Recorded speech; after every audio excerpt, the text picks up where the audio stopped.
This is a lipstick. It looks like a marker, but it's actually a lipstick. I was doing my makeup and I was about to do my lips, but I wanted to show you guys this parang lip marker. I've actually already had one before in another color. I don't think I've ever talked about this, but these are the lip markers from Kiko Milano. And you guys know naman that I really am a fan of Kiko Milano lippies. The shade we have is Brick Red. And second shade we have is Apple Red. Gusto ko sa lip marker na to is once it sets, hindi na siya natatanggal. It doesn't budge. I wanted to film this video because I want to do my lip combo around these markers. Pili na lang kayo kung ano yung bagay sa akin. Since this doesn't budge nga, maganda rin to as a lip liner so it would stop your lipstick from actually moving. Hindi ko talaga alam if bagay sa akin yung red lippies, pero ito parang very powerful siya. This is apple red all over my lips. It's giving kontrabida. You guys know I am a gloss girl, so let's add a gloss. This one is also from Kiko Milano. This is in the shade 12.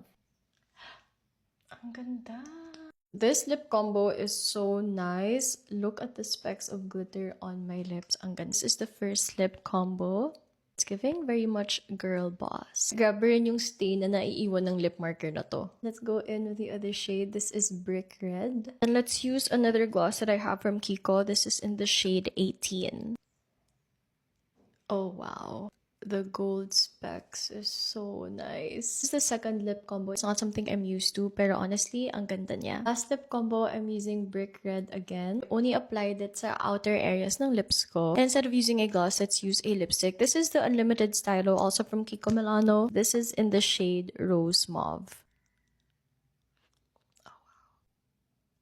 This is the last lip combo, and I think this is my favorite, guys. Mukha akong baddie. Sino ka dyan?